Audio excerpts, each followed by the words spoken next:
Ladies and gentlemen, I'm going to ask you to take your seats. We've got some wonderful guests on the live stream who probably haven't enjoyed the lunch that we have or the breakout sessions and are keen for us to get going again. It is my great pleasure to invite onto the stage to join me for a quick 15-minute conversation David Neal, who's the Chief Executive of IFM Investors. And I'm going to, there he is.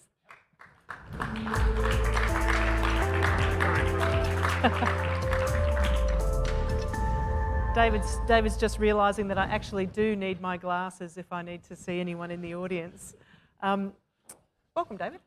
Thank you. Nice to have you here. Yeah, how much fun is this? Real people. Real people, I know, three-dimensional, all the rest of it. Quick reminder, if you want to ask David a question, get onto Pigeonhole.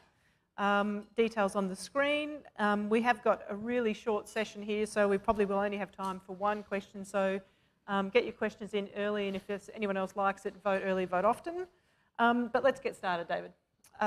We just came from a really interesting session, actually, where we used an IFM case study to sort of explore the issues of sustainability. So I'm interested in your thoughts on how investors, and particularly superannuation investors and investment, can be used to get infrastructure projects off the ground here in Australia and better projects off the ground. Yeah, it's a great question, isn't it? Because I guess we've seen some challenges with getting particularly the kind of large mega projects off the ground, and so we've been thinking pretty hard about that. I think one of the things that seems to us that as a characteristics of superannuation capital that really ought to be more embraced, I think, by governments is the alignment that we have with the interests of government, and we think we should be able to do something with that. So firstly, obviously, superannuation capital represents very, very directly the interests of the community itself. You know, sort of teachers in Ballarat and construction workers in Wollongong and nurses in Brisbane all invest in superannuation, and so if we can find assets, if we can build and own and manage assets well, then those people do well, the community does well, and presumably that's in the interests of the government for the community to be prosperous. So that's a sort of fairly obvious, very direct connection that I think superannuation capital has, and therefore should be able to play a great role in this.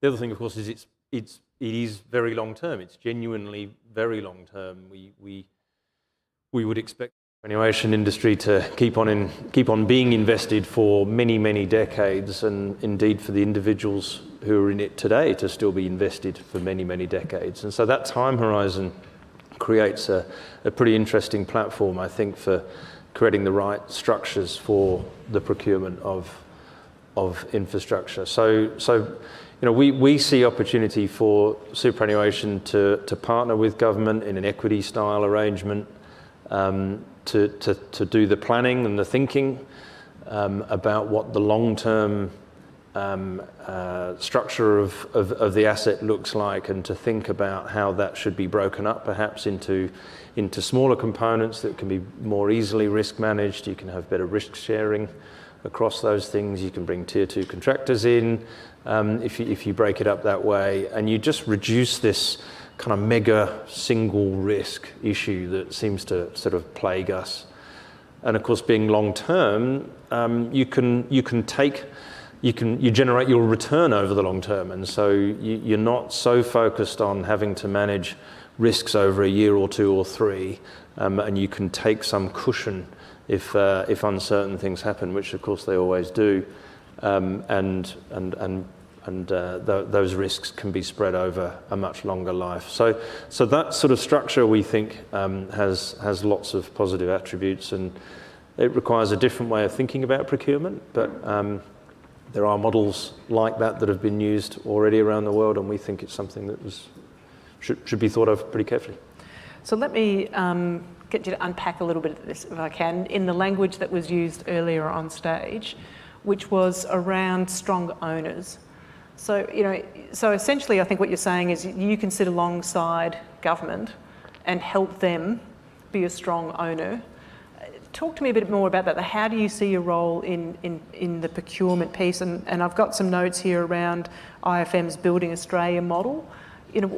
how different is that, and how do you work with government and then the builders of the infrastructure and to get those sort of results? Well, it is, as I said, it's the idea of thinking of the whole procurement process and the construction process as being the start of a long-term ownership process. And that puts a really different perspective on how you design those processes up and who you get involved and how you share risk across the different parties. It's perhaps less about minimising the cost up front and maximising the value over the decades of the life of the asset. And those are those are just really different perspectives when you come at it as the perspective of an owner rather than someone attempting to get the cheapest contract you can at the start. So I think it's just all the various components of alignment that creates, really. You've sort of, I think even through COVID, played a role in continuing to invest in different assets at different points in the cycle, and the examples I've got here are pretty broad, actually. Brisbane International Cruise Terminal development, the Dapto schools upgrade, defence facilities. I mean, how have you managed that in a very uncertain environment? Because they're really significant investments, not just on behalf of investors, but also, the broader community. Well, against the time horizon thing, isn't it? There's no sense in taking shortcuts in the short term if that impairs long-term value. So it's, if you're always assessing the benefits of investing new capital in terms of what's the long-term reward, then it helps you look past some of the near-term noise. Now, I'm not saying that that a 2-year pandemic means that you ignore it and you just carry on. Of course, it impacts cash flows, and you need to understand what some of the longer-term impacts of that could be. But it certainly puts a very different perspective on it, and in some cases, it can create opportunities to get capital invested. So, I think that's that, again, it just comes down to the time frame that you're operating under, the incentive structure that you've got, and it does allow you to make these pretty substantial investments. And superannuation capital has deep pockets, right? So we have plenty of capital to invest, and we're looking for opportunities all the time. The superannuation industry is growing really rapidly, as we all know, and I think that should be celebrated, and it's something that the country could be using to its benefit much more as an investment pool. I think it's certainly something that people have looked at other countries and thought maybe we can do better here than we have done. So I think it's a timely conversation in that regard. There is a question that's come... What's also interesting about that is that we have lots and lots of foreign investors coming in and trying to kind of invest here, and yet we're not able to get our own superannuation capital mobilised as effectively as we would like. And I think if we could get these better partnerships with government, that would help. There's a question here, a few questions that have come through actually, but one about, sort of talking about existing projects and the like. Interested in your thoughts on Greenfield versus Brownfield, and the question is really posed in the sense that seemingly less appetite for Greenfield. Yeah, it's interesting, isn't it? And I do think that's around the models, the model at which Greenfield is brought to us, because there's plenty of Greenfield investment that occurs across our portfolio. It just happens to occur within our assets a lot. And it's actually a lot more challenging. It's a lot harder to build a new runway at a live airport.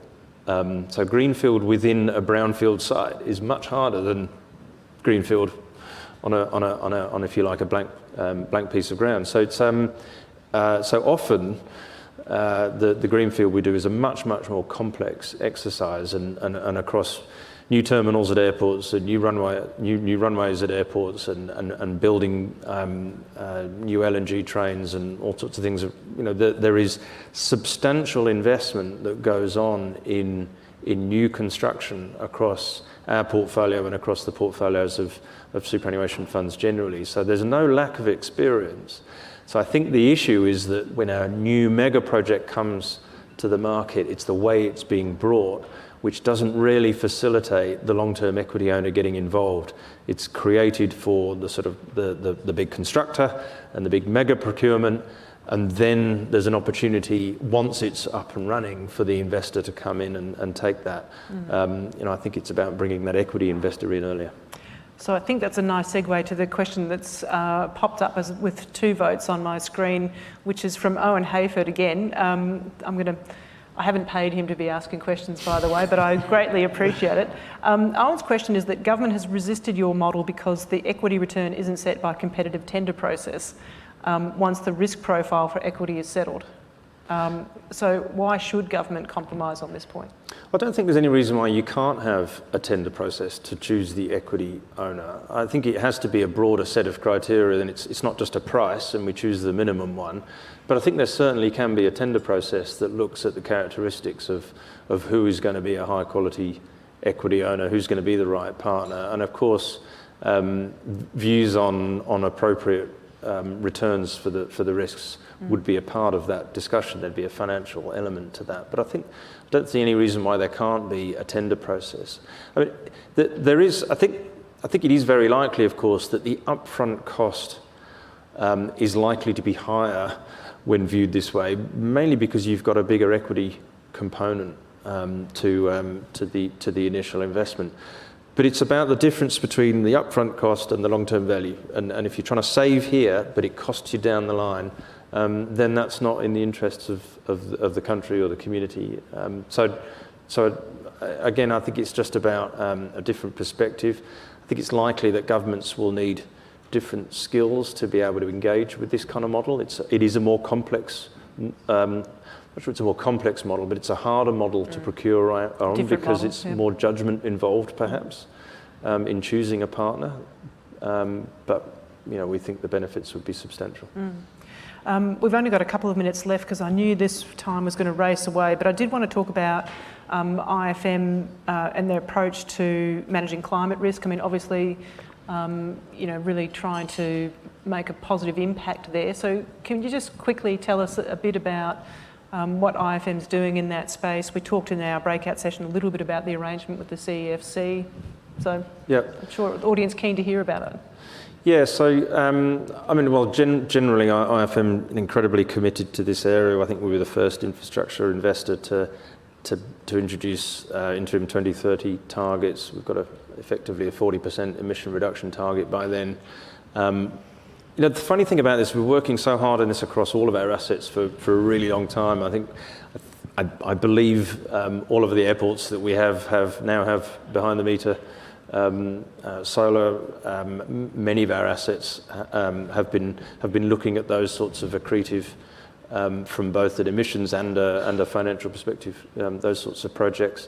And it's a big part of what we do. You'll have seen the announcement that we in partnership with a couple of others, we led the PPA project across a whole bunch of assets. I think it's a 400 gigawatt hour kind of PPA that will be unrolled there, and that will be massively accretive, both in terms of the finance and the climate. And that's the sort of thing that we think, the opportunities that we think exist.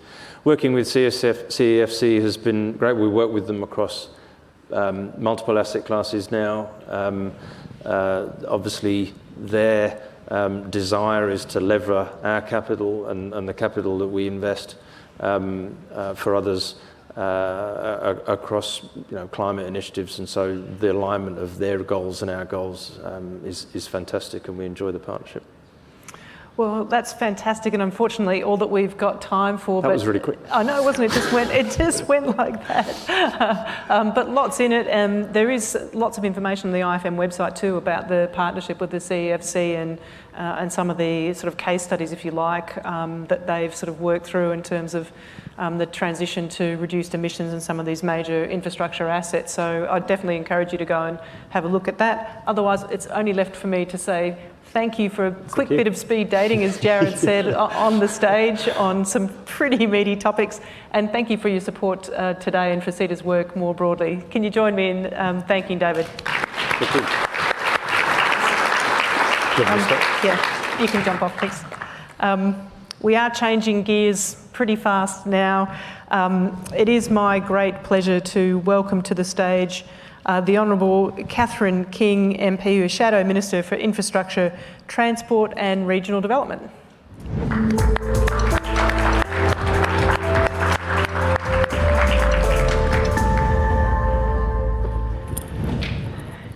Catherine, I hope you can see that we are on the productivity drive in terms of information sharing and conversations on the CEDA stage today. Thank you for taking the time to be with us. For anyone who doesn't know, it's an election year. So, is it? In case you haven't noticed. The audience are no doubt pretty keen to hear from you in the 20 minutes that we've got about the ALP's priorities in this space. So let's start right there. What are your priorities and what do you think infrastructure policy would look like under a Labor government? Well, the first thing I think is you need to have an infrastructure investment pipeline that is strategic, that is transparent and is equitable. I'm very keen to see the principles of equity built into the commitments that a future Labor government may make to infrastructure. I feel really strongly about the power that infrastructure has to enable opportunities for social and economic participation in some of our poorer suburbs where we've seen underinvestment in infrastructure in some of our regional and rural communities. I think we've announced already, we think, and I notice Romy's here, but that we do think it's timely to have a review of Infrastructure Australia. I think it's become not as relevant as it should be and how we designed it in the first place. And I think there's also a really important view around collaboration with state and territory and local governments, and I think there's been some missed opportunities around that as well. Yeah. The points about collaboration certainly been well made this morning. The point about the relevance of the I-bodies did come up. It was rejected by some of the state I-bodies on the stage, but just in the context of the conversations we've been having. You've mentioned the challenges around infrastructure into some of our more disadvantaged communities, regional areas. Obviously, after the pandemic, people are rethinking about urban infrastructure, regional infrastructure, and we've got the big climate challenges. What are the other challenges that you're seeing, and how is that likely to influence infrastructure policy?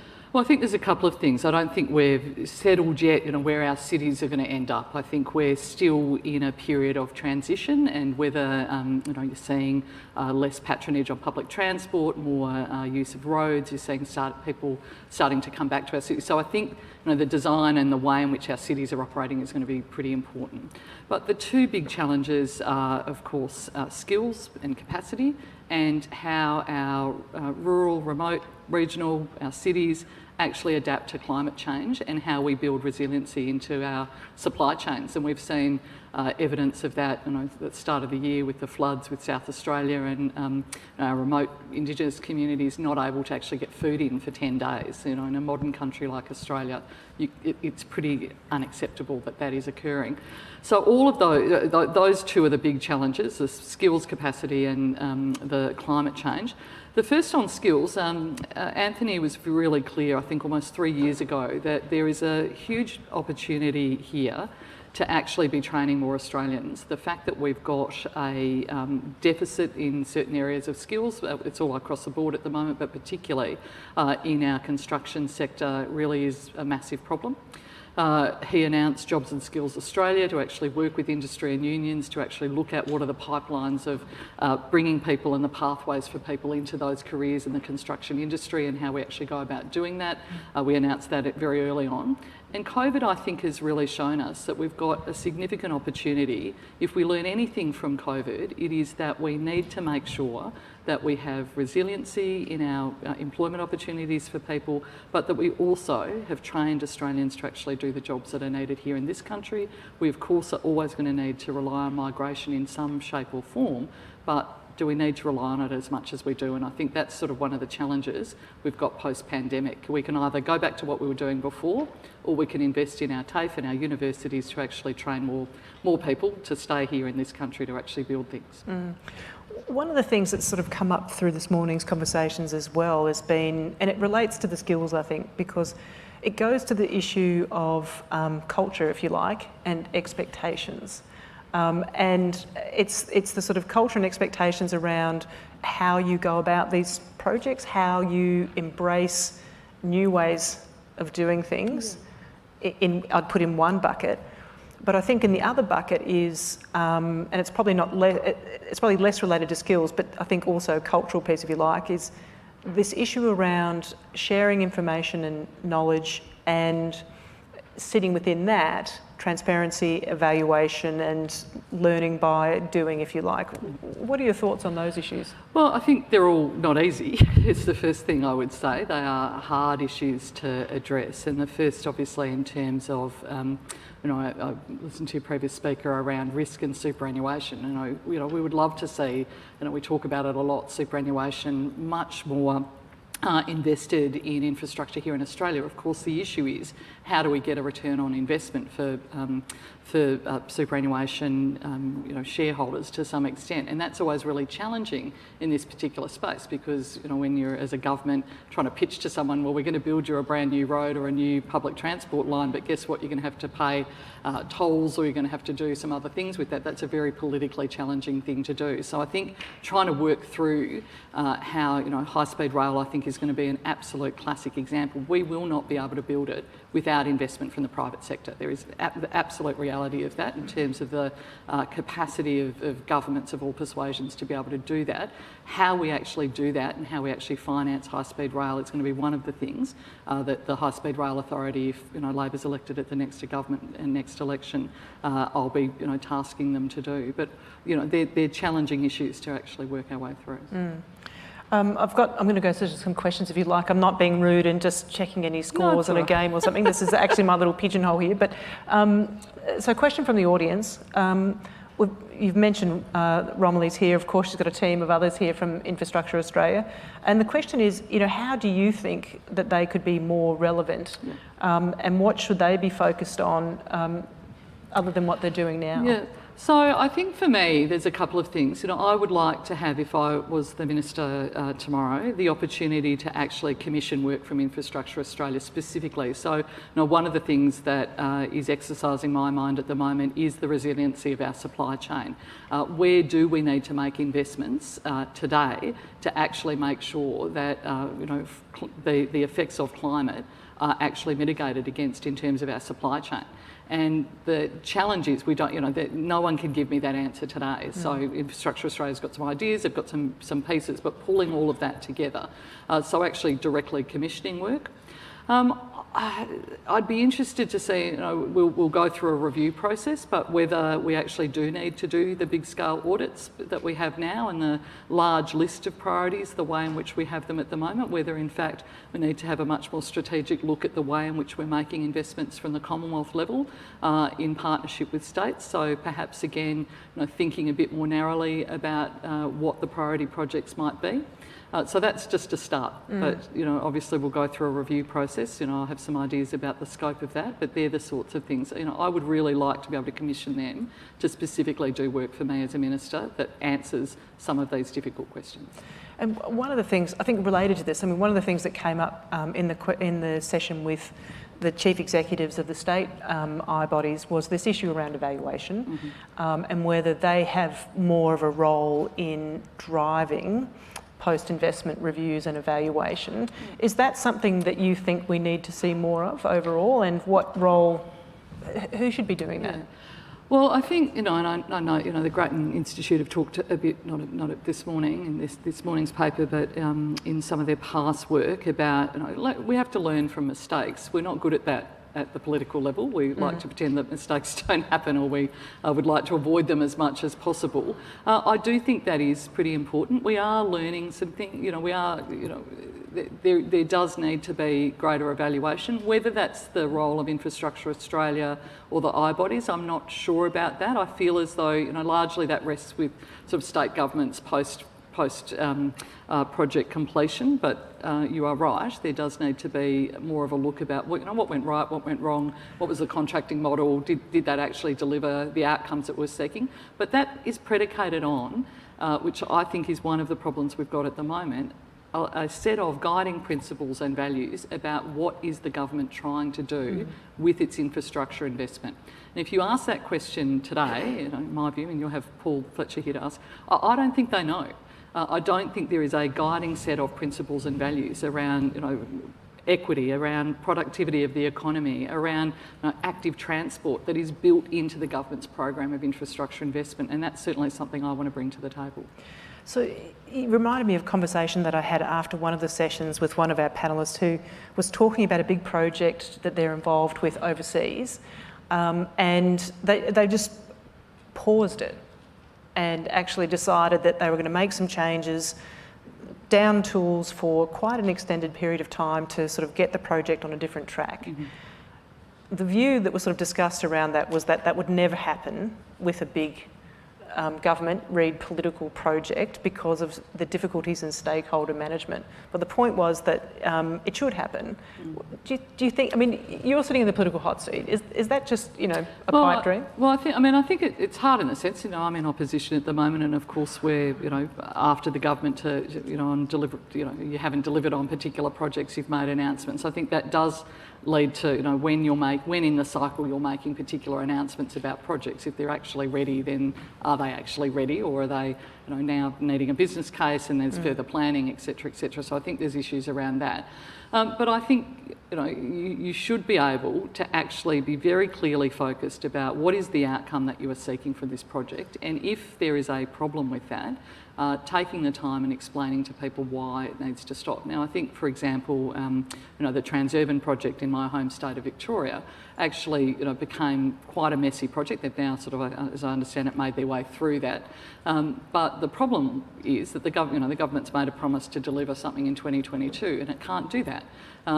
Do they then get punished politically for doing that? They shouldn't, because what they've actually had to do is stop and try and make sure that they get the best environmental outcomes as part of the project, and that's really important, as well as the best value for taxpayers, and they've had to slow that down, and that means there will be a delay for the completion of that project. Now, that's the right thing to do.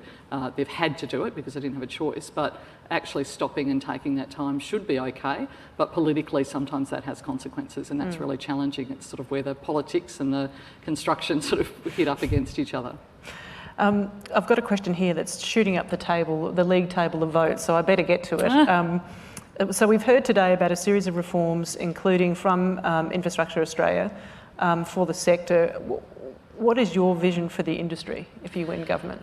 I want the billions of dollars that the federal government, as well as state governments, invest here in this country in infrastructure to actually see more people trained in these industries here. I want more small to medium enterprises to be able to actually benefit from the procurement process.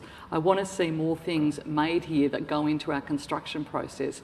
I want to see the contribution of infrastructure and transport to our net zero target, not just a series of commitments to the target, but actual real action. And that requires, us to actually work with industry really closely, because there are some fantastic innovations that are happening, but they are largely happening in a vacuum, and they should be driven by a very powerful Department of Infrastructure and Transport with a minister behind them saying, this is really important to us and important to the country. You mentioned Grattan. We've heard from Grattan that political commitments are increasingly large and that the market is constrained. We've got a huge amount already going on. What do you think that's going to mean for the level of commitments that we'll see in the future? And the question is specifically election commitments. Yeah, well, look, I've been pretty careful with the small number of election commitments we've made so far. We've made a number of infrastructure commitments largely around business cases, because so things like there's a proposal for a trackless tram to Monash University that's been brought to us by both the state government and by a consortia through there. So we've made some small commitments around that. The other is I've also been really careful to work very collaboratively where I can, and not obviously all state governments are of our persuasion, although we've got one more after the weekend, to work very closely with state governments about what their priorities are in terms of investments and where they are up to in relation to that, as well as really conscious about the pipeline that the government has announced, and the non-deliverability of some of those projects. So we've sort of tried to get a balance in there. Of course, whether I get that completely right or not, we have made a commitment to put all of our election commitments to the Department of Infrastructure to make sure that the claims that are being made about them by state governments, by local governments, are true and that they stack up. So we'll do that as a recommendation. I think the Australian National Audit Office recommended that that's what happened with the government's election commitments in their Community Development Grants program, and we will do that if we get into government. One of the things that, this whole conference is about value. We've talked a fair bit about productivity and improving the productivity of projects, but we've also had a lot of conversations around what value means, and value beyond cost. And one of the things that we've talked a bit about too is, that in the private sector, there's a much stronger focus on ESG, and being transparent about that, clear commitments. What does that mean for government, and what would we expect from an ALP government in terms of that sort of framework and bringing that benchmarking to projects and their approach? Well, to me, what it means is that it is really fundamentally embedding into infrastructure that, you don't just see infrastructure as an end in itself, that it's not just about building a road. It is actually about building equity into communities, providing opportunities for social and economic participation of communities that may not have already been able to do so. It's about looking at the contribution that you're making to net zero. So when you've got opportunities to build large-scale infrastructure in our road network, that you're building in electric charging into that build in the first place, rather than trying to think about how you might actually retrofit some of those things. So it's actually looking at the values you bring to the table when you're building or announcing a piece of investment in infrastructure, and trying to actually fit all of those into it at the same time. A big task. You talked about education and training and the importance of that, which I think everyone would agree with in terms of building homegrown talent. There is obviously considerable skill shortages, particularly in this sector, but elsewhere. What role migration? I think it will continue to play a role. It always has and always will within this country. We're a small but growing country, and that's the reality of it. But I don't think that we should lose the opportunity of COVID, of actually making sure that we do invest in our TAFE sector strongly, that we do ensure there are enough university places for, in areas of need, particularly engineering, town planning, all of those really critical skills, and that we do make TAFE, any of the barriers for people getting into TAFE, which is why we've announced free TAFE for those areas where there are significant skill shortages identified by state governments, that we take the opportunity to rebuild that sector substantially. I've got time for one more question, and I think it sort of hits on a bit of a theme, if you like. And we've sort of talked a little bit about it in terms of transparency and evaluation, but the question is this. Business cases seem to be a thing of the past, particularly for election commitments, noting that your commitments, you've already spoken to getting those costed and the like. Is there going to be more emphasis if the ALP wins government? Is this something that will attract more attention and resourcing? Certainly in terms of, business cases are critically important. It's why we've announced a number of those already, including the high-speed rail. We want to redo the business case for there. It's, I think, not till 2013, I think, when it was last done, when we were last in office. It obviously needs to be reworked substantially. We've made a commitment to start the process for the Newcastle to Sydney component of that, but it's a very long-term project that we're involved in. But yeah, I do think they are incredibly important. I do note, and I would note the Grattan report this morning. I had to say that I thought it was a bit sort of weird going back to our 2016 and 2019 election commitments and then determining what they were. We're now sort of 2022, so really I don't know what that contributes to the debate. But what it does do is it for us says that we've got to review Infrastructure Australia. It does need to be more relevant. The reason that we set it up in the first place was exactly to do this, to actually bring projects to the table for that investment pipeline where the business case stacked up and where it was ready. I think also what we do need to think about when we're talking about values is there are You know, there are communities where, you know, remote Indigenous communities, if you looked at the business case for bringing water infrastructure to some of those communities, it probably wouldn't stack up on a cost-benefit ratio, but it is from an equity point of view something you have to do. So again, it goes back to your question about values. There does have to be some balancing in relation to those, and it does require you to have a fundamental idea about what the principles are, about why you're investing as a government in infrastructure in the first place. Well, thank you, Catherine. It is 3:15. That's our 20 minutes done and dusted. But man, we got through a lot there. I feel like I talk very fast. I'm very sorry. No, that's perfect. Thank you so much for the time today, and we'll no doubt see you on the CEDA stage again in the future. Thank you again. Thanks very much, Melinda. Thank you.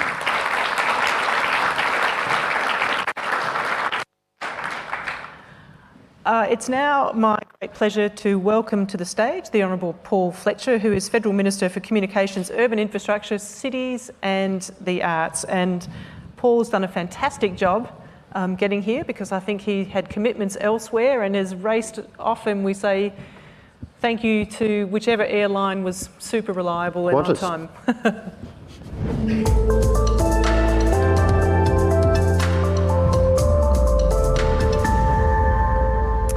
Well, Paul, great to have you with us. Let's get straight to it, because as we've seen, 20 minutes goes like that. One of the topics that we've been talking a lot about on the CEDA stage, not surprisingly, over the last couple of months, has been the revival of our CBDs. After pretty challenging years, all of the conversations around the room today sort of touched on where we think the cities are at. How are you seeing the challenges and opportunities for our wonderful cities and urban infrastructure more broadly, and what are the federal government's priorities in this space? First thing I'd say is that when we take infrastructure decisions, we're taking them for 20 years, 50 years, 100 years. We've just had the 90th anniversary of the Harbour Bridge, designed by Dr. J.J.C. Bradfield, the man after whom my electorate was named. And that's a reminder to us of the importance of long-term decisions. So look, we've had a cyclical impact on CBDs, but I'm confident, the government's confident, that CBDs will come back strongly. All the human reasons that we like to interact remain as strong as ever. Now, we're committed in a number of ways to boosting our CBDs, including through our City Deal programs. The reason I was rushing to get here today was because I was with the Prime Minister and with the Queensland Premier at the Gabba, announcing our $1.86 billion South East Queensland City Deal, centrepiece project, $450 million for a station that will bring together Brisbane Metro, which is the effectively the bus rapid transit system that the council's developing, and then the heavy rail, all critical as part of the Gabba being a centrepiece venue for the Olympics, but also critical to have people move around Brisbane quickly and efficiently as the city continues to grow. You can look at across our city deals. That's now the 9th, so Launceston, Perth, where I was with the Prime Minister and the WA Premier last week announcing extra funding for that, and Darwin, all of those have as an element bringing university campuses into the CBD to generate amenity and activity. Edith Cowan University coming into the centre of Perth, Charles Darwin University, and University of Tasmania in Launceston. Already, just in the last 2 or 3 months, the new library building opened. This is at Inverest, just across the river from the Launceston CBD, and it's working as expected. It's generating foot traffic, generating activity. That'll bring bars and cafes and restaurants. And can I say also, as Arts Minister, I'm really interested in the synergies between arts activity and urban amenity, foot traffic, people moving around. It's a fantastic Australian business, Urban Art Projects, based in Brisbane. They've got offices in Shanghai and New York. That's what they do. They work with a lot of developers and urban planners around the world, putting in projects, pieces of sculpture, for example, that attract foot traffic and amenities. So, in short, the Morrison government very much believes that the demise of our CBDs has been over-predicted, over-analysed. Yes, we've taken a hit over the last couple of years, but on a longer-term view, we think all those human reasons why people want to come together will remain as strong as ever. So I tend to agree on the sort of the strength of what a nerdy economist like me would call agglomeration exactly. Yeah. Economics. That it's not just something over the last decade or two, but that people have been coming together for forever, basically, to share knowledge and insight in each other's company. But let me just when it comes to the complexion of that, if I can put it that way. In Melbourne, obviously impacted by quite long lockdowns, the CBD is coming back, but the Lord Mayor there has a really strong and sort of passionate and energetic view about a different version of Melbourne. So not assuming that it's going to be back the way it was. And for instance, she references the central entertainment district rather than the central business district, and the central arts district and creative district and things like that. I'm making up a few words for it, but so you can wear two hats here in terms of your responsibilities. Are you when you're looking at these city deals, are you imagining a different complexion of future, or is it much the same? Let's be honest. For many years, Australia's CBDs were a desolate wasteland after 5 p.m. at night. We've seen that change a lot over the last 30 to 40 years. A big driver of that was in Melbourne, the City Loop, which goes back, I think, to the 60s, and also the revival of Docklands, the repurposing of Docklands. We're seeing similar trends in CBDs around the country and around the world. So CBDs with more of a mix of residential, as you say, entertainment districts, the arts are critical. Here in Sydney, Stephen Found, who is the owner of 2 big theatres, including the Capitol, has committed to building 2 additional theatres suitable for big musicals in the Star. That kind of foot traffic that generates is important. And with my Arts Minister hat on, we've committed $200 million to the RISE program to stimulate the rebirth of the arts sector, arts and entertainment. We put money into a whole range of big musicals, 9 to 5, Hamilton, etc. One of the reasons being it gets foot traffic into CBDs, and people who come and see a show will typically go to a bar or a cafe or a restaurant. They might stay overnight at a hotel. They might jump on a plane to travel interstate to see a big exhibition. So that's about driving economic activity. But the broader objective in terms of our CBDs is making them lively, and that needs to bring a whole range of things together. Certainly arts activity is part of that, but the fundamental design. And we've seen some terrific innovations in design over the last couple of decades. You can look at Barangaroo and how much effort was put in to the laneway type concept, to the sorts of retail that's on the ground floor, and it's all about generating that buzz, that urban amenity, walkability.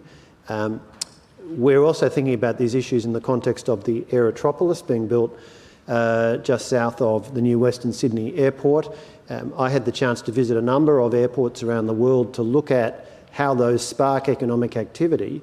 So Dallas-Fort Worth, for example, has a huge amount of economic activity nearby, so that is certainly something we want to emulate, but it has to be said from an urban design perspective, not particularly interesting. So how can we create a new city, the hub of the Western Parkland city under the Greater Sydney Commission's vision, leveraging off the economic activity that will be generated by Western Sydney Airport. There's $5.3 billion investment from the Commonwealth, supplemented by the $4.4 billion Western Sydney Infrastructure Plan for the ground transport, over $10 million for the metro. That 23-kilometre metro line running south from St Mary's on the T1 Western line to the Aerotropolis through 2 stations at the airport.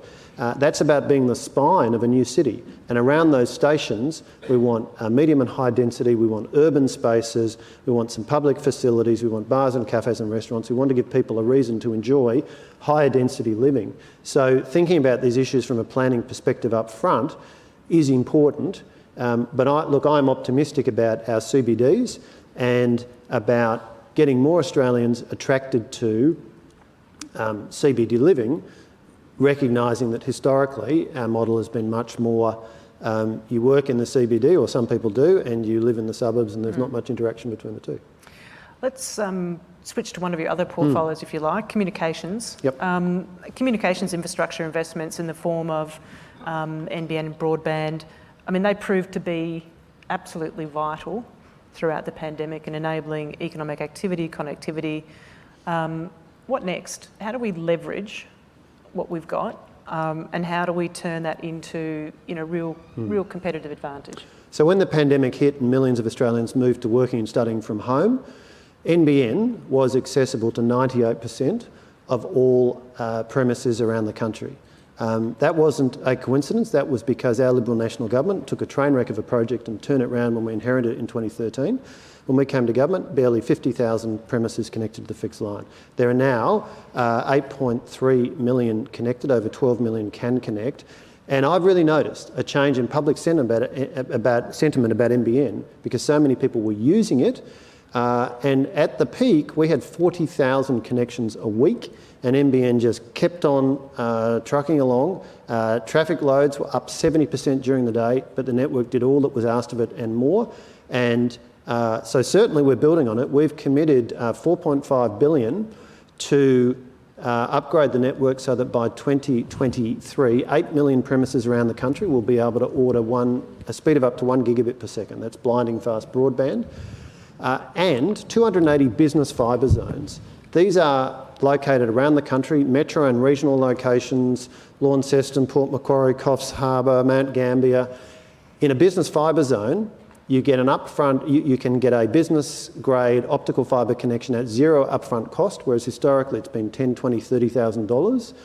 And the monthly charge is now the same as in our CBDs, whereas historically we've had the lowest prices in the CBDs of big cities and then successively higher zones. So in some areas that means the monthly charge is reduced by up to 70%. Now, those have been received very well and we're getting really strong take-up of business-grade fibre. And what people say to me is that broadband availability is as important today for a business choosing where to locate as the availability of physical premises, transport connections, the pool of workers around. So this is a really important lever of economic development. And so that $4.5 billion that we have committed, that will be very important in continuing to boost the broadband network, the services provided and the economic activity that's generating. There's a question here on the NBN directly. It's got a few votes, so and it's simply this: what is the right time to sell NBN? Well, that is not our focus at the moment. Our focus is on leveraging the NBN for social and economic advantage. There's no difference between the policies of the two major parties. Labor legislated a pathway for the privatisation of NBN.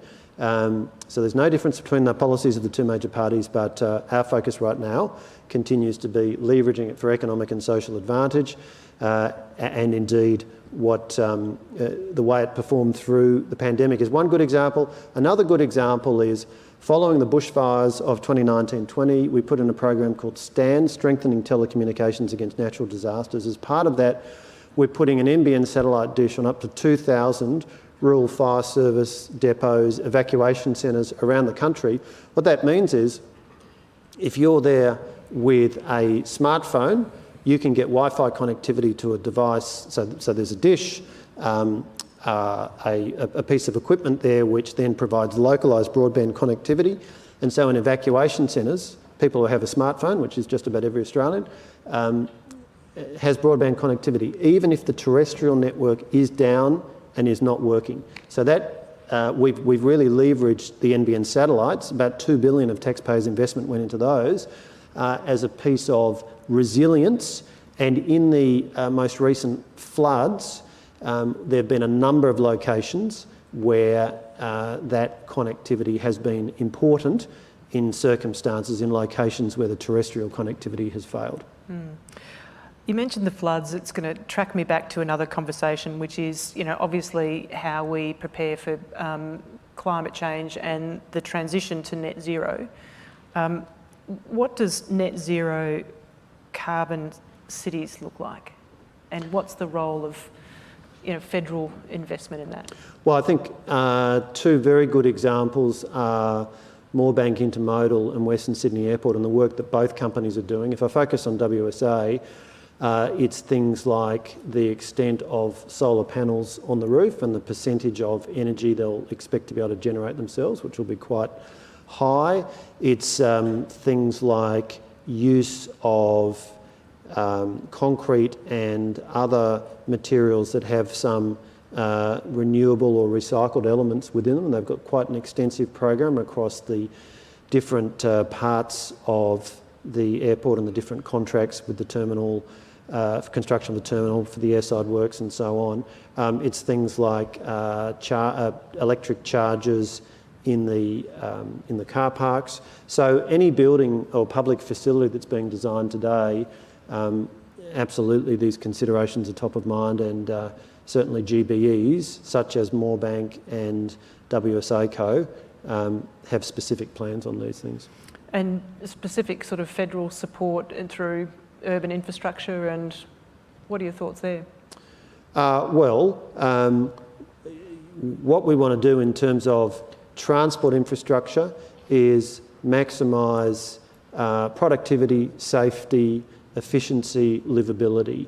And inherent in that are things like, if you can get more people onto rail, you know, a modern metro-style rail system can move 50,000 people an hour. A lane of a freeway moves 2,000 people.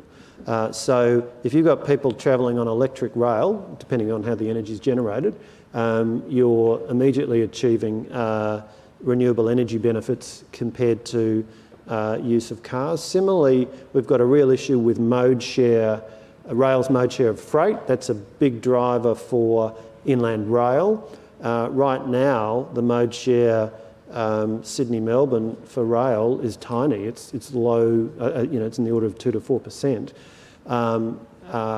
With inland rail, we'll be able to offer a 24-hour journey time from Melbourne to Brisbane, and what we expect that'll do is get a lot of trucks off the road, because you'll see freight being moved by rail, and on a per tonne basis, then the emissions outcomes will be much, much better. So we're certainly thinking about a lot of these factors as we look at the kind of projects the Commonwealth is investing in, the major capital projects, and obviously inland rail is around 14 billion in terms of the total investment. Paul, I'm not sure if you were in the room when Catherine King mentioned that the ALP, if elected, would commence a review of Infrastructure Australia. What's your view on IA's position, and is it something the Coalition would be looking to do as well? Well, IA has an important role. It's a gatekeeper of business cases now above, I think, 250 million. So it's an important agency. We'll continue to have an important role. You know, we're allocating a lot of taxpayers' money. We've got a $110 billion 10-year infrastructure program. We need to spend that money wisely. One thing I will say, though, is I will defend very strongly the right and indeed the responsibility of elected parliamentarians to make these decisions. It's a commonplace piece of advocacy from people that, oh, well, you know, we shouldn't have politicians making decisions. You know, the bureaucrats should make the decisions and the politicians should just sign it off. Well, I beg to differ. I really do. Our government disagrees with that strongly.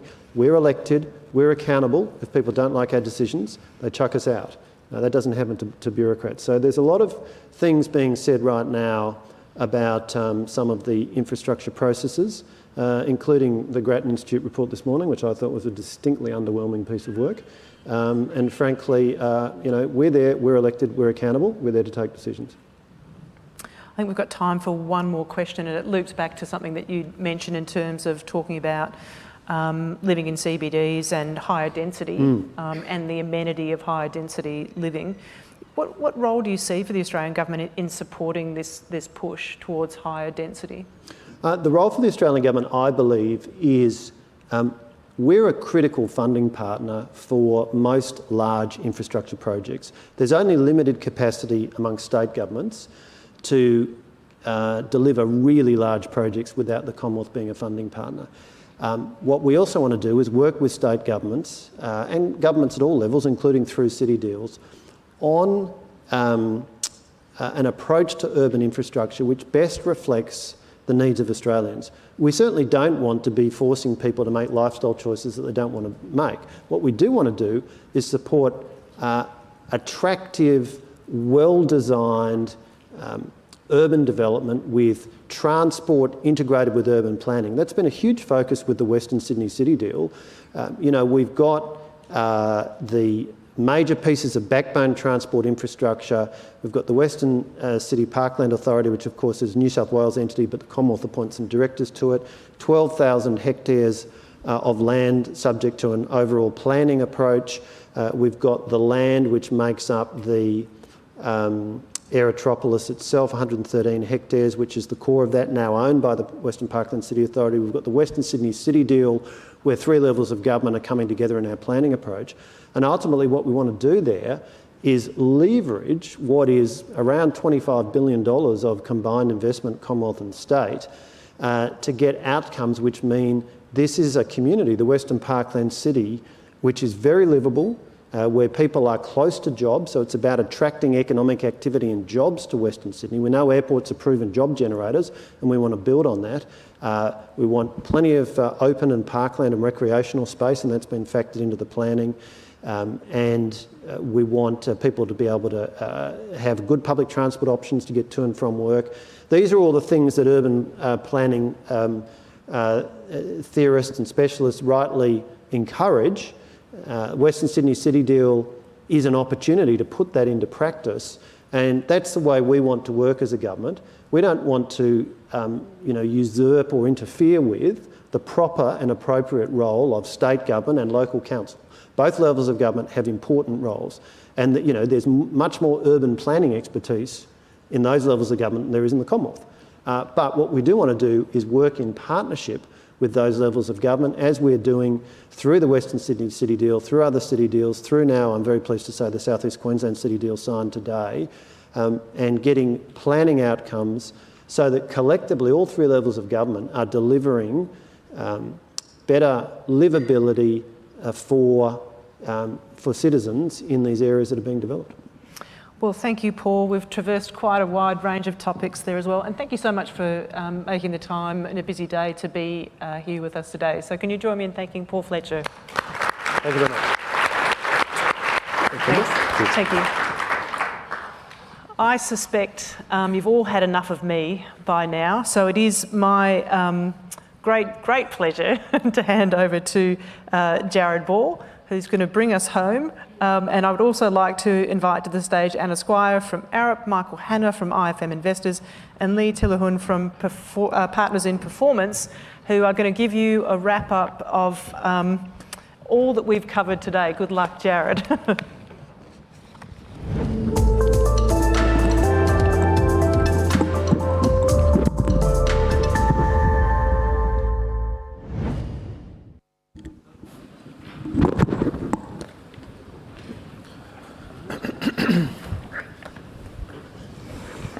All right, so I've got a couple of objectives in this session. One is to report back on the breakout sessions that we had.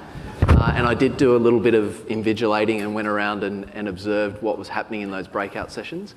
And it was really interesting because everyone was approaching it from a slightly different kind of method. Some case studies, some kind of attribution of prioritisation on priorities, and a really interesting discussion, I think, around skills and different sort of table tasks as well. So we want to get those report backs. We also do just want to touch on some of the key takeouts that each of you have from the conference overall. And I would also encourage you to keep jumping into Pigeonhole. I will be checking it out, and I promise I will see your questions this time, rest assured. So maybe if we get back into the report backs from the breakout sessions, and perhaps Anna Squire, if I could start with you. You had the skills session. What came out of that? And I know that you had 3 kind of different groups looking at different aspects of that. We did. We had a very active group, lots of great debate. The first question that we looked at was around migration. And the question really was, firstly, are we doing enough to attract more permanent skilled migrants? And the resounding answer to that was a yes. But the second part was really, what's the solutions? What are some of the solutions that we could roll out to improve that? And it was recognised that migration is a very complex issue, but Australia's been welcoming migrants for 100 years. So there's a few levers that we can pull. There's the policy settings. So some of the ideas that came out of this breakout group was we could prepare qualification acceptance because of the need for qualifications elsewhere in the globe not necessarily being recognised in Australia. So there's a way that we could ask people to prepare in advance of coming to Australia. And then there was a thought around potentially allowing people to work provisionally whilst converting their qualifications to something that was relevant to Australia. There was also a thought around a national workforce plan for infrastructure, so longer than the plans we have at the moment, 25, 30 years, recognising that we don't actually know necessarily the skills that we're going to need in 25, 30 years. 10 years ago, a data analytics specialist was not really heard of, as an example. And then the other thing that came out of this group was really the need to align migration requirements across the states and territories. So that was the first question. The second question was around how do we bring small to medium-sized firms in, how do we draw them in to build up skills and that resources pipeline over time? And obviously there's the levers such as the local procurement rules and mandating the use of a certain percentage of those firms. We talked about the need to eliminate some of the red tape around that. We also talked about the success of the enterprise agreement. So we had heard about Sydney Water this morning, and creating that long-term partnership that has, as part of its KPIs, it has the requirement to bring in those small to medium-sized firms into what they're doing over the long term and upskill them.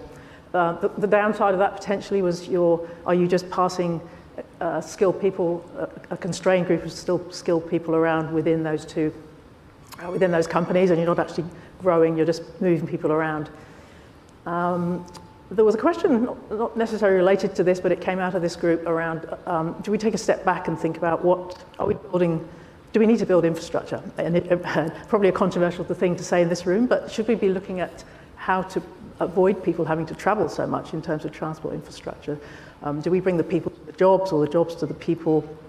Do we look at technology before transport links? So that was quite a good part of the debate. And then the third question we had was hyper-specialisation. Are we being too specialised? And are the need for those specialised skills creating a bottleneck in infrastructure and the skills? Do we need more generalists?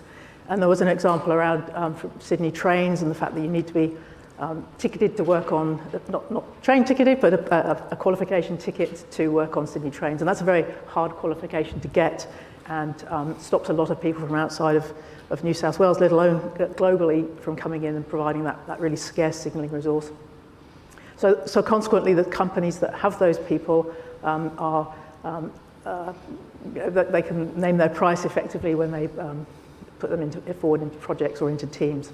So a national training and qualification body to create some equity and consistency amongst those skills was something that came out of that group. Also the ability to upskill people who have a close skill or a different geographic-based skill, with the ability to convert those skills to something more local easily on a national basis. And then finally from that group we talked about the UK's example of not necessarily needing engineers to have a degree. So we talked about the need to get people into infrastructure earlier. At 16 to 18 years old, there's nothing wrong with you joining the industry, but often people are told to come back when they've got a degree, and then they're 21, 22. They may not want to start at that entry-level salary because they have other commitments. So how do we get people to be studying and working at the same time and adding benefit to the industry? I suppose just on a more general point, we talked about getting kids excited about coming into infrastructure, so really getting companies of all sorts into schools. This happens a lot, but can we do more in that area? And the final point, which came out, was a bit flippant, I think, but one way to address these skills and the lack of resources is for people to have more babies. So. Well, you certainly thought laterally in your group. I mean, you thought about not building so much infrastructure. Also talked about having babies. So I have, in that list, I have no doubt that you've canvassed all of the different options on skills. Perhaps, Michael, if we could turn to you, and your group took a vastly different approach. You looked at a case study to examine these issues around sustainability. What did you find? Yeah, thanks, Jared. we were pre-briefing on the subject matter, and we were struggling to really open it up, and we thought, let's just do a case study. And I remembered a case study we had done with our investors actually back in 2017, so 5 years ago, when ESG was really developing as a really strong thematic from an investment perspective, and we were finding it really difficult, and we thought, well, we'll use some time with our investors. We meet with them every quarter, a select group, and let's put it to them how they would evaluate and consider a live investment opportunity that we've just been through, and just see what sort of feedback and input and considerations that they would apply to the opportunity. It was fascinating watching them do it, and then we got the chance to do it again with the group upstairs. And just to give you an idea of what we were talking about, it was an airport in a developing nation, an island nation. A good airport, tourism dominated economy, demand to build a second runway. A key issue for them was resilience and security of supply, particularly around fuel. So they wanted to open up an oil sands deposit, refine fuel from there, and pipe it to the airport. They would be using proceeds from the sale of that fuel to support economic and social welfare programs. So the dividend across the entire country would be very strong. But of course, the emissions footprint on its face would be very significant. So the question that we were asking ourselves, it was an investment opportunity, would we go ahead and invest? So we pitched it to the room and let them play around with it for 15 minutes to see what they came back with. The headline result was a reasonably resounding no, not to invest. 65-35 was the result, and that was after a range of considerations that we had thought through. I should say that just another point to the case study, the government was an investor and it was selling down, so it was going to recycle the proceeds into a whole range of new infrastructure, including a new railway to the airport, and obviously a lot of jobs associated with the construction and operation of an expanded facility. Interestingly, just from an investor perspective, the main bank and the pipeline company involved in opening up the oil sands region were companies that our investors through our infrastructure fund were also invested in. So there was a bit of a tension or a conflict there. Do we support firms opening up an oil sands deposit to support an airport and an island economy through our infrastructure fund with IFM, and a whole range of tricky issues and situations to think through. When our investors did it back in 2017, the key conclusion from them was they didn't say not to invest, but they just said, wow, this is hard, really difficult to think through all of the issues, both micro to the bigger picture macro issues affecting that nation.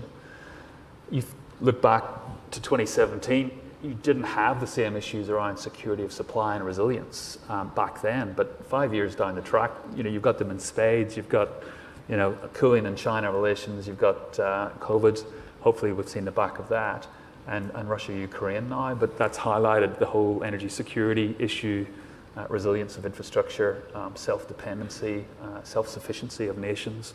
So a lot of the issues 5 years ago are now even more important, and then you add in the whole net zero component, and you've got a really tricky set of issues to think through. What's the answer in a nutshell in terms of how do we do this? A couple of things I'll just point out. Alignment with partners, alignment with the government of that nation, absolutely crucial to get a common view as to what you would do going forward. Being, I suppose, committed to transitioning rather than simply divesting or saying no to the opportunity. We certainly have that policy within IFM. We will transition assets to a net zero position as rapidly as we can. We won't divest and give the problem to somebody else. And also taking a holistic approach, so almost like a balance sheet approach to emissions. We have very direct emissions being generated from that airport and its fuel refining activities, but there are also a multitude of other direct and indirect benefits from an emissions point of view, and investment in renewable energy, much more sustainable design and use of building products in terms of the runway development, So it's very much a holistic balance sheet approach to understanding where the emissions are being generated and how they're being offset through direct investment by the airport itself. So those were some of the discussion points and key takeaways from the session. And I think your point, I think I was there at the point at which you said that the issue that became prominent very quickly was reputation in a very tangible way. Yeah, that's right. It's we've looked at an oil sands opportunity, not to mine oil sands per se, but it was a pipeline opportunity. And already we had seen protesters physically protest outside large Canadian banks, move into the lobbies and lock themselves to desks and door handles, and etc. And it was a very real reminder of reputational risk around something that on its face was quite innocuous, a pipeline which was actually replacing tens of thousands of truck movements every week. So a much more efficient use of infrastructure to reduce emissions, and notwithstanding that was transporting oil. But seeing pictures and videos of protesters and then trying to imagine that happening outside 2 Lonsdale Street in Melbourne or on George Street here at our offices in Sydney. So a very real reminder that these risks are real, and reputational risks today are much more significant than they would have been even 5-6 years ago. Lee, come to you on productivity. And good to see some rigorous frameworks were being applied in a session on productivity. What did you find? Yeah, so our approach was slightly different. We just posed a single question where we say, look, how do we actually improve project performance, primarily focusing on driving productivity. It was a topic that's been discussed quite a bit during the day, in the morning. Maybe I'll just start where we've ended up and I'll work back. So I think where we've ended up was with people asking whether there is a productivity issue. And the challenge that was presented in regards to that was basically asking, look, how have we actually factored in all the additional outcome benefits around safety improvements, ESG and environmental, have they been actually factored into the productivity analysis, or have we just put in the increasing inputs, but we've not really fully taken into account a holistic view of the outputs, which was an interesting question. A lot of debate even after we left the room, and you can argue all day long about the economic curve of productivity, and the other challenge is, look, there's a gap between construction and other sectors. Now, the angle can be 30 degrees, 20 degrees, call it whatever you want, but there still seems to be a gap. So how do we bridge that gap? Nonetheless, even though that's where we end up, and we could probably reframe the question around how do we improve project performance. Nonetheless, the people in there felt that it was a reasonable enough topic because they came up with over 40 ideas. And those 40 ideas, there's themes forming, so I've kind of synthesized them into 6 or 7, which I'll probably just go through it now. And some of them were discussed this morning. So one of them was around having a programs of work view. Quite a lot of discussion around this on the idea sheets. So they think that states and delivery entities need to take much more of a program or portfolio view, and they need to take a system view of the infrastructure that they build or design or plan, and they need to think about integrated outcome to the communities, not just the outcome of each project, but the integrated outcome of the portfolio.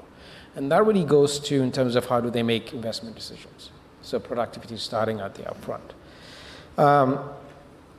Actually, one example I can call out on that is, if you look at Melbourne, you have the airport link, you have suburban rail loop, you have sort of the ongoing discussions around the future of freight strategy. How are they actually reconciling all these things? Because ultimately there's quite a few overlap there around outcomes and also infrastructure provision, but they all mega projects in their own right. So how are you actually looking at a system view and making sure you get an optimal outcome? So this is a big challenge, but that's one of the main ideas, one of the 7 ideas I've synthesized that came out of it. Second one is around collaboration from day one. A lot of discussion around collaborating early, so bringing in contractors much earlier on in the process rather than having made a lot of decisions and then contractors coming in late. Comes back to the point Bid A made this morning around, they could be proposing 20% saving on projects, but the client was saying it's too late, it's too hard, we can't do that anymore. So it's just how do you collaborate much earlier on? Shared ownership of outcomes, align incentives. One idea that came out is government should probably put in reward pools within their budgets. So an element of the budget that's approved for a project actually increases a reward pool that needs to be shared based on increasing upside. Element around to drive collaboration, we talked about bringing in, so making sure that people working on the projects take an equity stake. So they basically, their bonuses and their performances are tied to the project outcomes. And then how does that actually then change mindsets and behaviors and cultures? The third one was around removal of red tape and governing through outcomes. So there's a lot of discussion around how much, just the amount of process that's involved in public sector infrastructure and how that's driving costs. Conversation this morning around the difference between commercial programs and public sector contracts on the same thing, you're paying significantly more. So there was a conversation around how do you actually remove red tape and govern through outcomes. An example was given on a contract between, I don't know whether I'm allowed to say the name of the client and the contractor, but the client deliberately took a position to say, look, I am not best placed to do this. I'm going to give as much responsibility as possible to the contractor, but I'm going to set the right governance structures so that as a key stakeholder, I can hold the contractor to account. But they decided to get out of the way rather than get in the way and add costs. So that was one example I was given around how owners can play different roles to try and ensure that they measure through outcomes and not just through red tape. But examples on that: benefit realization, based funding, etc. The fourth one was around leading KPIs on productivities.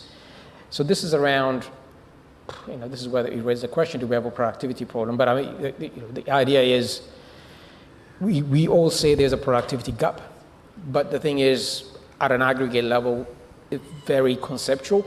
So what are sort of the what are the elements of productivity improvements that we need to add up to get to that, to address that gap? So think about sort of baselining and benchmarking productivities, expected productivities on activities, and measuring performance against those. Basically having disaggregated view of productivities, making those KPIs, and then measuring performance around those KPIs. And another interesting point that came out is they said, if you do that, then the market will select itself, because the contractors that will be willing to work with you are the contractors who are willing to sign up to those targets. So essentially, you're sort of finding, your procurement approach will change when you actually become much more transparent about, as a responsible and smart owner, when you have a view of what success looks like for you at a much more granular level, which is much more tangible and measurable. The fifth one was around refreshing of standards. So I think the view was a lot of the operational standards that drive designs are way out of date. And actually, there's a huge amount of cost built into those that we can take out, especially when we look at now the carbon footprint and things like that. So, are we actually as lean? Do those standards which were written 30 years ago, are they fit for purpose today and where we want to be? And kind of looking at those could be a way. I mean, one example is what's going on in Victoria, which I have a first-hand example of, experience of. Maybe I'll just keep it to sixth. And the last one is around digital, and interesting point around leveraging existing technologies. Not even saying let's build new technologies. There's the recognition that there's enough out there right now, but how we actually leverage these technologies to drive productivity and project performance from the early stage, even tender stage or pre-tender stage, and through the design stage, even early stages. And how do we actually then incentivize the industry to take them up? And what's the role of government to actually drive that through the industry? So those are sort of the big themes that came out of the discussion. And perhaps if I could just stick with you for a minute, Lee, because there's a question in Pigeonhole around the fact that we haven't heard anything at all about unions, industrial relations and work practices. Is it an elephant in the room? Did that come up in the productivity breakout session? No. I'm happy for others to see if I've missed it, but I don't remember that coming up in the room now. Okay. All right.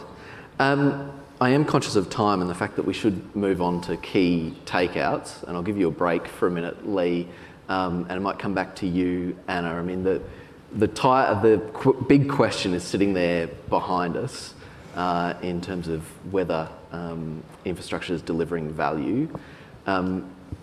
What's your kind of takeout after the sessions we've had today on that question, or some of the aspects of that kind of question that perhaps have been notable in the discussion for you?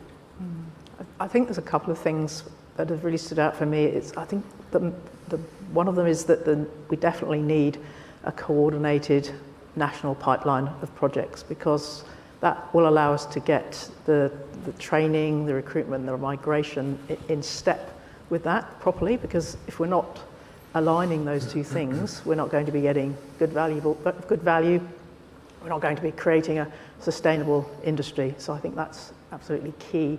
And the second thing that resonated for me today was the need to look at the culture in the industry, because there's a whole section of society that infrastructure isn't necessarily appealing to. And it was good to hear John Davis this morning talking about the construction or the culture standard. I think there's a lot that we could all be doing in terms of policies for flexible working, parental leave, and looking after our people's well-being, and making infrastructure a place where everyone wants to work and wants to stay and feel like they're making a contribution to society by working in infrastructure. All right. Mike? Yeah, thank you. A couple of things. First of all, resilience, and we've seen it unfortunately again in the last few weeks, just the impact of floods on communities, and Minister Fletcher talked about the role of telecommunications in supporting communities and just withstanding that type of activity.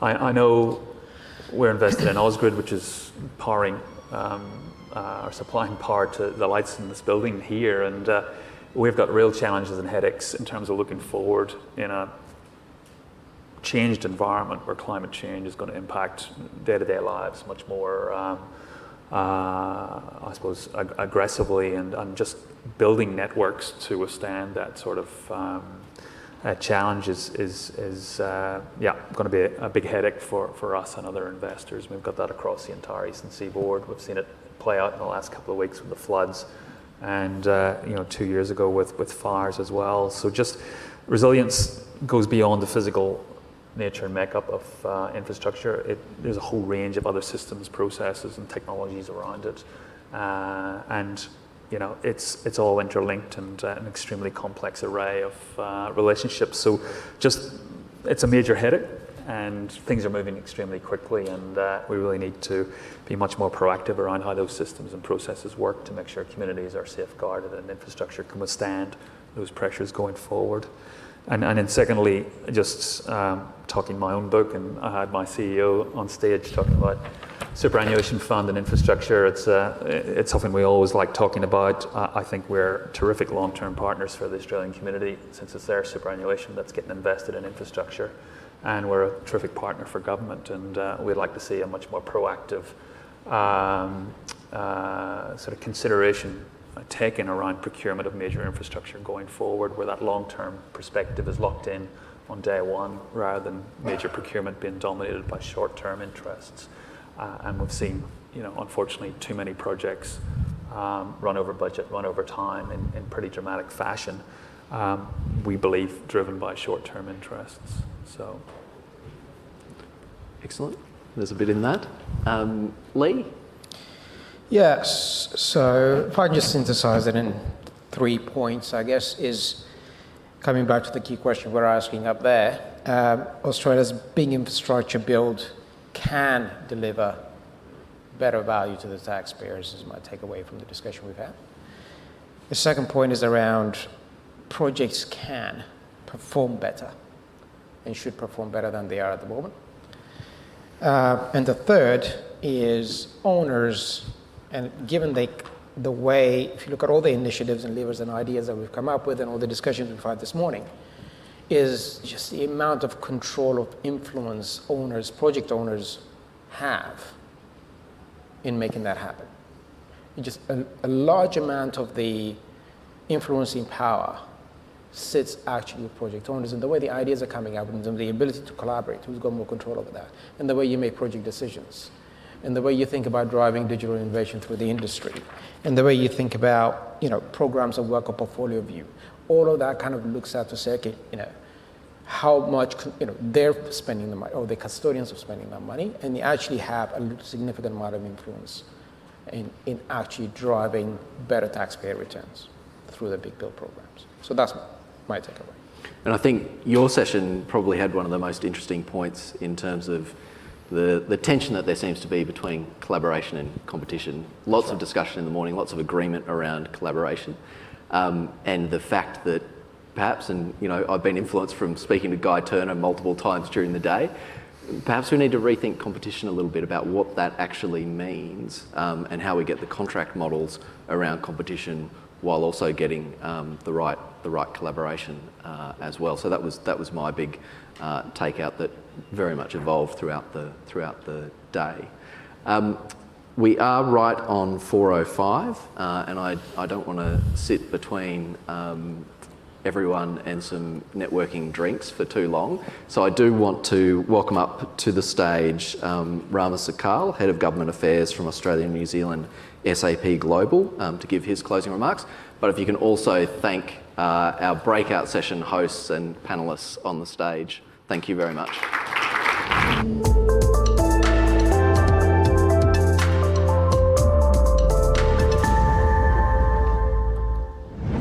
Thanks for the introduction, Jared. Really interesting speakers today. Just a few themes I just wanted to touch on before quickly introducing why this matters to SAP. We talked about infrastructure and its integrated role, just not across sectors, but also within agencies. We spoke, the theme of collaboration came up a lot, the importance of collaboration between levels of government, collaboration across sectors, and collaboration within industry as well. We touched on resilience quite a bit. Resilience from the perspective of people within the infrastructure sector, how we can support their resilience, but also resilience of the infrastructure itself, particularly important given a lot of the things that are occurring due to the impact of climate change. Minister Fletcher spoke about infrastructure as an enabler of city culture and its importance to support economics. And Catherine King also talked about, from the ALP perspective, the importance of infrastructure as a driver of jobs and skills. One of the themes we've also come up a lot today has been the importance of productivity to the sector. We've also know that where infrastructure as a sector and the government sector sits in terms of productivity, and also when it comes to digitisation, tends to lag behind most other sectors. This is a massive opportunity for government and for industry, and it's why SAP is looking to lean in on this particular question about how can SAP and others within the sector help support the ongoing drive to increase the level of productivity through digitisation of infrastructure management by the public sector. We think there's, obviously there's a technology piece to that, which is something we're very strong on, but technology itself isn't going to be enough. Digitisation isn't just about dropping the latest technology into supporting data and data orchestration across businesses and just walking away. What's required, particularly within government, and the way that infrastructure is managed, is investment in the people who are going to run the infrastructure, but also manage the infrastructure throughout its whole life cycle. It requires investment from a leadership perspective, from a top down, to make the digitisation, supporting the digitisation within government agencies, a massive priority. It involves standardisation and investment at all levels of government, federal, state, working with industry about how do we find some standardisation to support the reuse of data across the asset's life cycle, right from the design and build through to its operation and maintenance. So with that, I'd like to close, but it's been a great day hearing from around 20 speakers, and back to you, Jared.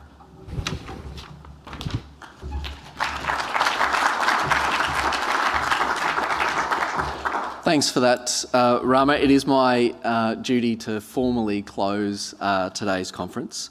And as Rama said, we have had 20 speakers, we've had 9 sessions, 3 breakout sessions. and we've clearly covered a lot of ground. I hope you've found it stimulating and energising to some extent. I noticed that after lunch is often sort of the graveyard shift, but it seemed to me that people were really engaged in the breakout sessions and quite energetic. I would also like to make a final thank you to all of our speakers, panel members and facilitators. I mean, clearly we've seen today that there are a number of challenges confronting the sector, but what's really impressed me has been the spirit and the energy and the enthusiasm that people have had for engaging in the issues and actually wanting to make change, which I think is incredibly encouraging. I would like to thank our event sponsors. Without our sponsors, we can't have events like this. Our major sponsors, Arup, IFM Investors, and Partners in Performance. Also our supporting sponsors, SAP and Sydney Water. And I think also just to say thanks to the CEDA team. Obviously Melinda and I have been on stage a lot, but there's been a lot of people who've been working over a period of months to bring this all together. So thank you to all of the CEDA team for that. Please make sure that you, as part of your ongoing participation, which has been excellent today, including people coming from interstate and even internationally in Guy's case, ask you to just extend that for a little bit longer and remind you to take a moment to provide your rating of your experience and feedback in Pigeonhole as well. We obviously try different things at these events. We've had a lot of kind of dynamic transitions and, as I entitled it, speed dating. Love to get your feedback on that and see how you found the whole format of the conference. Please look out for a post-event email, which will also give you a link to the live stream recording on YouTube as well. And as always, please jump on the CEDA website, ceda.com.au. There will be other infrastructure events. There will be a range of events that you may find interesting in the future.